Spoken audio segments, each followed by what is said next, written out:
suis désolée, on m'a coupé parce qu'on m'a appelé. Donc, reprenons. On était au petit bourrelet. Donc, on a la forme ici du ventre qui remonte. On a bien les hanches de chaque côté. Voilà.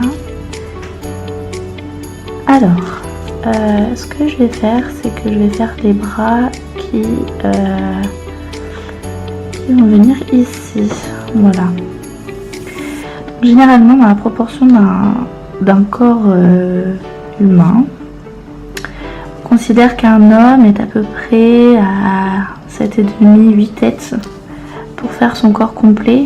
Donc, on n'a pas besoin de faire tout le corps, mais généralement, on va considérer que les coudes sont à peu près au niveau du nombril et les mains descendent normalement un peu plus bas. Elles devraient être à... Alors, de manière réaliste, je dirais à peu près à mi-cuisse. Là, on sent qu'elle a le bras qui part vers l'arrière. Il y a un mouvement de recul comme ça. Du coup, si on fait venir le bras à la vraie hauteur, à la vraie longueur, comme si elle tendait son bras, on aurait une proportion qui serait pas du tout juste. Donc du coup, elle a un petit mouvement de recul vers l'arrière. Alors généralement, ce que je fais pour les mains, alors ça c'est vraiment pour moi, hein, j'utilise encore une fois des formes assez souples. Alors la main c'est pas vraiment un rond, hein, on voit que ça fait un peu allongé, un peu comme ça là. Donc c'est un rond un peu patate en fait. Vous voyez, où généralement la zone petit doigt est plus petite, la zone index est un peu plus grande. Donc là on va avoir la zone, vous voyez ici plus grande, donc la zone index, ici la zone petit doigt. Et à cette forme je superpose un rond parce que en fait on va avoir donc notre première forme qui est dessinée ici. Le rond du pouce, généralement j'aime bien exagérer parce que moi j'aime bien dessiner des gros pouces, des grosses mains de manière générale, comme les grosses cuisses d'ailleurs, les gros pieds, voilà, il y a des choses je fais petit mais pas ça. Du coup le pouce, j'y superpose en fait dans notre forme classique le rond qui va servir d'embouchure au pouce finalement, qui n'est pas vraiment raccroché aux quatre autres. Donc on va avoir le pouce à côté.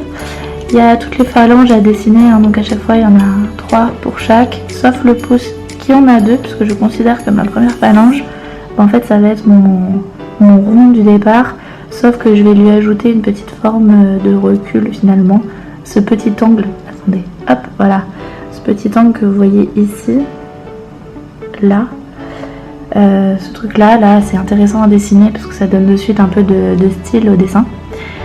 Donc faire des formes rondes, mais pas trop. Donc imaginons pour la main, je vais la faire ouverte, classique. Donc le pouce est assez, quand il est ouvert, il part assez sur le côté. Donc on a la première phalange et la deuxième phalange qui va partir un peu sur l'extérieur, voilà. Et donc pour chaque doigt, on a la même chose en fait avec la première phalange. Alors, ce qui est intéressant à penser pour les mains aussi, c'est que la direction de la main va vers le majeur. Donc, ce doigt-là va vers le milieu et celui-là va vers le milieu aussi, ce qui fait qu'on n'a pas une main qui est juste parfaitement avec des doigts tout droits. C'est un peu bizarre. Notre main, elle se replie comme une pince en fait. On ne se plie pas tout droit, on se plie bien vers un point central en fait du milieu. Quand on ouvre, la direction part réciproquement, de manière logique finalement. On n'est pas du tout éloigné juste comme ça, mais bien toujours vers le point du milieu. Donc la deuxième phalange et la troisième, d'ailleurs on les a dessinés un peu petits, hop. Et il y a quelque chose qui relie le pouce avec l'index. Et donc là on va juste cacher les doigts comme si on montrait du doigt. Hop. Et donc l'endroit les endroits qui sont intéressants à styliser, c'est bien les embouts. Hein. Chaque fois qu'il y a comment dire, une articulation entre deux phalanges, on voit bien qu'il y a une sorte de petit mouvement qui se crée. On a quelque chose comme ça en fait. Donc là, si on va être un peu plus juste, on va même le remonter pour bien faire ce mouvement d'arrondi vers l'extérieur. Hop. Et donc là, on aura notre main avec nos phalanges qui sont là, et comme c'est plié, on sent que la main est un peu contractée. On peut faire quand... Imaginons que j'ai ma main toute droite qui est détendue. Alors les personnes ont plus ou moins des veines ou des os qui se voient, hein, évidemment. Et dès que je contracte un peu, selon l'angle que je fais, on voit très nettement les traits qu'il y a le long de ma main. Donc c'est intéressant à représenter quand notamment il y a des moments où la main est fermée ou très tendue, ou voilà.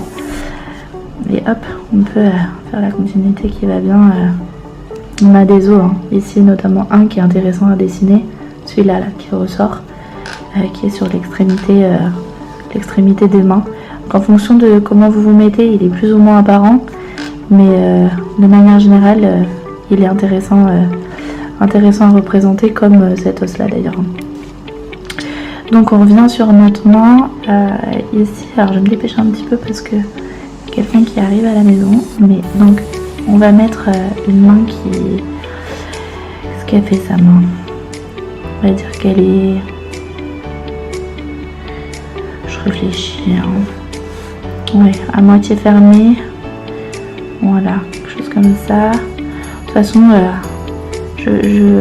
comme tout dessin, d'ailleurs pour vous c'est pareil, hein, quand vous dessinez, surtout quand vous n'avez pas trop de modèles, il faut vraiment pas hésiter à juste se lancer. Si la forme vous convient pas, vous cachez, vous mettez un autre papier par-dessus, vous gommez. Si vous pouvez pas gommer, c'est pas grave, vous refaites une autre position. Je pourrais faire les doigts tendus, je pourrais faire une autre position. Il n'y a pas vraiment beaucoup de... Il n'y a pas d'enjeu en fait, hein. C'est vraiment un dessin pour vous entraîner, pour vous améliorer, pour vous faire plaisir.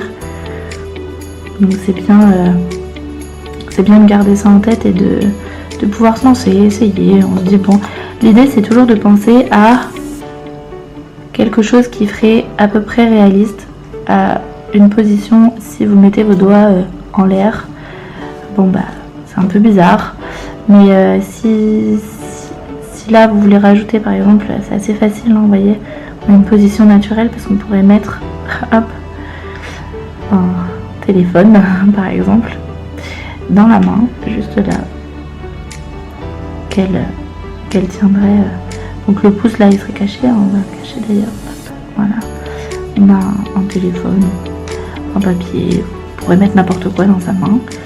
Il faut juste qu'on se dise voilà, le pouce soit pas à l'extérieur, les doigts, il n'y en a pas deux qui font un truc bizarre, parce que sinon ça va rendre votre dessin, sauf si c'est vraiment l'objectif, mais ça peut rendre votre dessin un peu bizarre. Donc hop. Alors, je pense que mon bras ici était trop fin, donc je rajoute de la matière. Hop. Alors, en l'occurrence, la main est un peu grande, mais faut pas hésiter des fois à accentuer, comme là la main est quand même bien plus proche, le coude derrière. Voilà.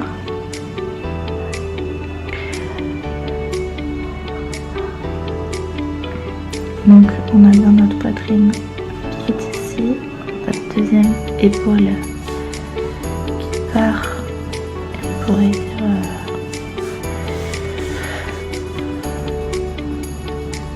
imaginons ici, elle aura un pantalon, je sais pas, une poche. Hop, donc on a des poches à peu près à ces endroits-là. Hop, elle va avoir sa main dans sa poche.